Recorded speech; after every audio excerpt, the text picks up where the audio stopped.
Thank you. Wonderful to be here. Yes. So I've been working on financial abundance for a while. I've had some great manifestation success with that. And I've now got 2 businesses that both could be very financially lucrative. Are they fun?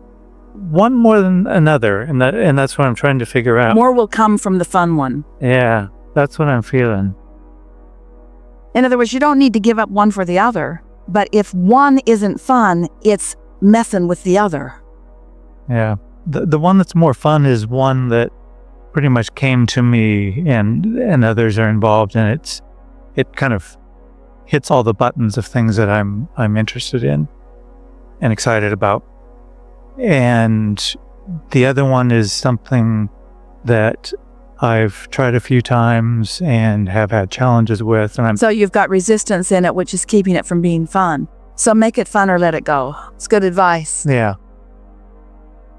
Have fun with it or let it go. Have fun with him or let him go. Have fun with her or let her go. Have fun with it or let it go.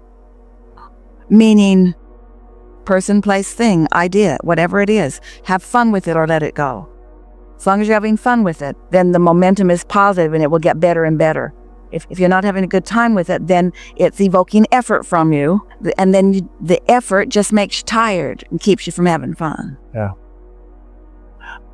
I'm feeling too, that maybe some of my conflicting thoughts around it are around my coming into alignment with financial abundance in general. And that, but yeah, that's part of it. I keep questioning, is that the right vehicle? Do I need to change it in some way? Well, find the vehicle and make it right. Mm-hmm.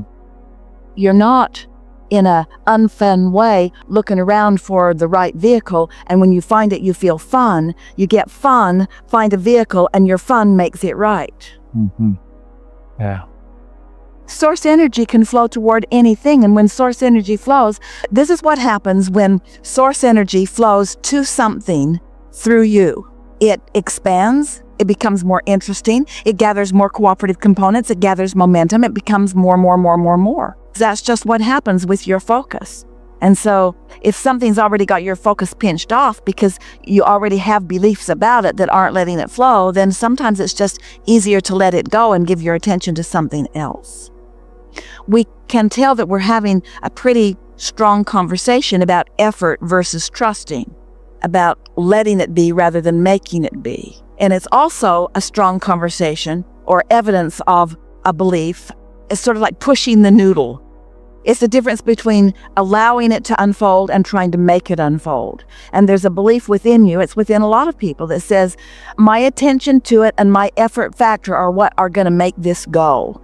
And we say, is actually the other way around. It's your absence of resistance that's going to let something that you want go. It's not your attention to it and your hard work and effort that makes it go.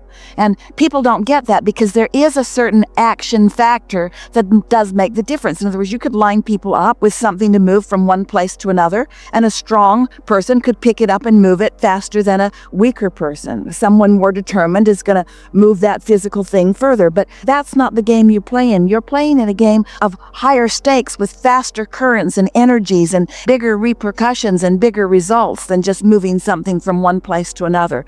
So don't let yourself be confused about what a little bit of mediocre action can accomplish in relationship with what true alignment to the energy that creates worlds can accomplish. And sometimes people sacrifice their alignment and all of that power for just using their brute strength or willingness to dig in with their minds to accomplish something. Did you hear that? And you know how you can tell the difference? By how it feels. If it feels hard, it isn't working. If it feels hard, you're working. It isn't working. Allowing the universe to provide is really what you're wanting to have at the basis of all of this. You're thinking things into being. You're not doing things into being. You're finding a vibration that then allows a thought. And when you receive the thought, which inspires an action, that's a whole other thing than making something happen by realizing that you've got to dig in and make it happen. Can you feel the difference? And you've been sort of presenting those choices to us in the conversation all along here just now. Yeah. Yeah. It would be like saying, I've lived enough life to know what I want relative to, let's say, a relationship. Just stay with us for a moment. And I don't currently have that dominant, significant relationship that I want, but I've lived enough life and I put it into the vortex. So now I'm going to trust the universe to yield it to me through my path of least resistance. And then you get an idea. I'm going to do online dating. Well, you want to ask yourself, where did that idea come from? Did it come from here or did it come from here? Is it effort? Is it logic and statistics, or was it truly an inspired thought? Or I'm wanting to create a magnificent business enterprise, and I put all of my desires and interests into my vortex, and then I get an idea. Well, did the idea come from alignment, or is it an action-oriented idea that I've tried before? You have to play with this a little bit before you know the difference. Just have to play with it for a while. And soon you'll be able to tell the difference about where the impulse is coming from the receiving mode of my connection with Source, or from the receiving mode of me just being tired of not having what I want. You're always in some receiving mode because your tuner is always on. You just want to be aware of what you've got it tuned to. And you can tell that in a pretty accurate way by just assessing, what's my general mood been today? If I've been just sort of awkward in my being and ornery and disappointed about life and discouraged and halfway depressed, it's a pretty good sign that every idea you got came from here, not here. What's my mood? And if that's been your mood, then when you go to bed tonight, say, I'm going to leave these thoughts and these moods somewhere else, because while I sleep, the momentum of all of that will subside. And when I awaken, I'm going to be in a new place. And then when you wake up, acknowledge that you're in a new place. And if you can find time to meditate for 15 minutes, and we know you can, quiet your mind and reset yourself, and then notice how this day plays out.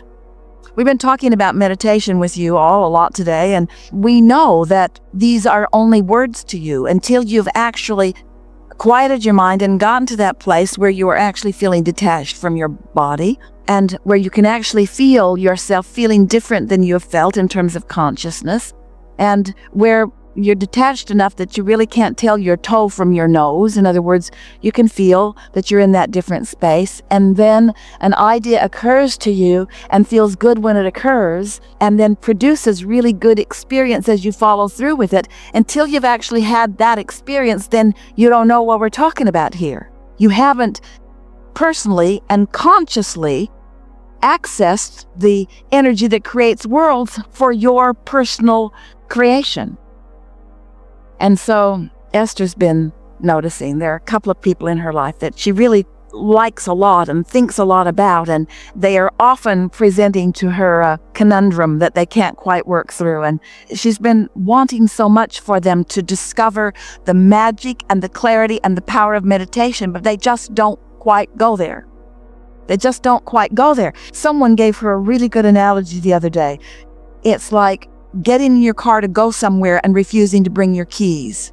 So you almost got it all right. You went to the garage, you got in the vehicle, you opened the garage door, but you refused to bring your keys. Something more? Part of what I'm dealing with is in the one that the business that's fun is also in line with some of the cause-oriented work that I've done. And I'm kind of at a point in my life where I've been doing a lot of nonprofit work, advocacy around causes that I'm passionate about.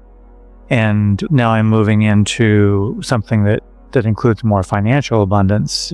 And I don't want to totally give up the cause and bringing about something I'm feeling good about bringing to the world.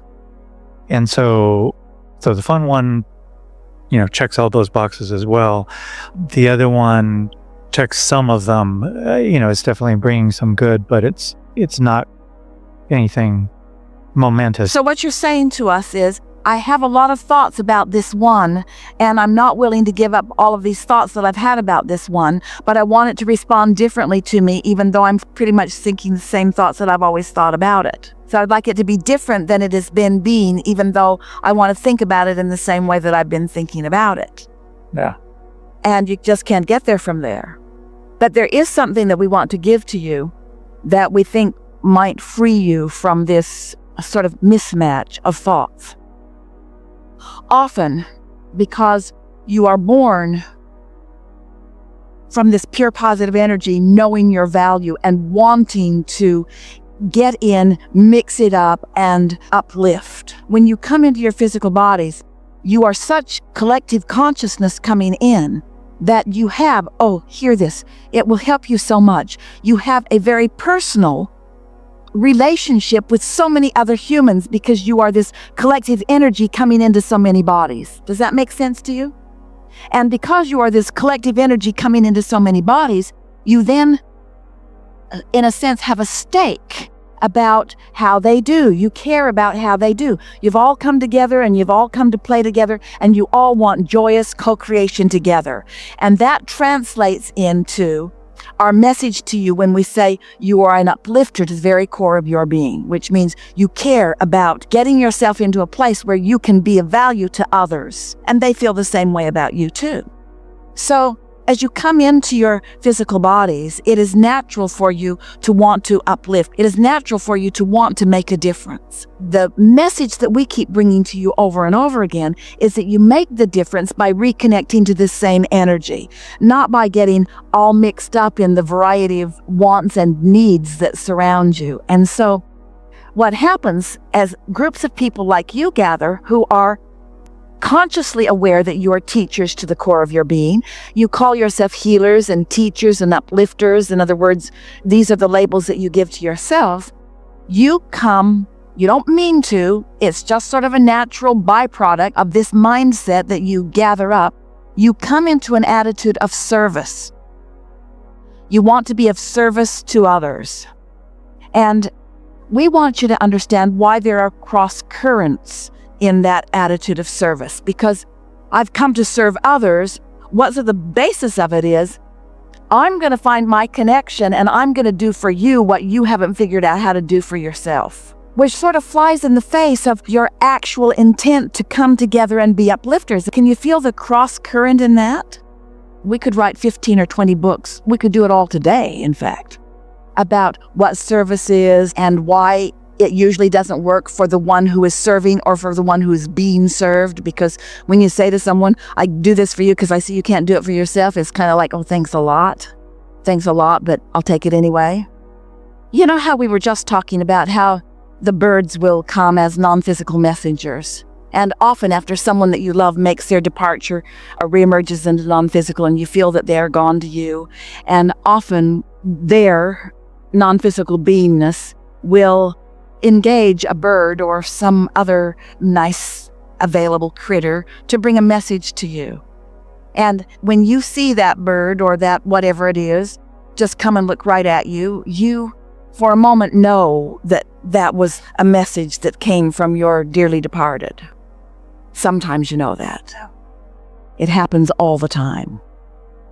And what we would like you to realize is that when you consistently hang around in step 3, 4, 3, 4, 3, 4, 3, 4, 3, 4, where you're in the allowing mode, where you are appreciating and meditating and feeling good and feeling satisfaction and mostly tuned in, tapped in, turned on and feeling good and feeling joyful and having fun. And then you are like these beasts that roam your planet and the airways of your planet, where when someone else is asking, very often you can be the step 2 in their equation. They're asking, Source is answering, and you are the helpful person right there helping with the answer. So it's that inspired being in the right place at the right time and receiving this thing to say to this person right then. You see what we're getting at? That is the ultimate service that you could offer to anyone. So what we're really saying to you is, unless you're in the receiving mode, you cannot be of service to anyone. And when you are in the receiving mode, you're thriving in all ways. So sacrifice and not letting yourself thrive in all the ways you want to thrive never can put you in a place of service to anyone else that's of any value. You got to be thriving to really serve. You've got to be thriving to really be of service. Because if you're not tuned in, tapped in, turned on, you don't have anything to give anyone. Except some hard work and action and sacrifice, which does not amount to very much. That's helpful, isn't it? Sorry. Thank you. Yeah.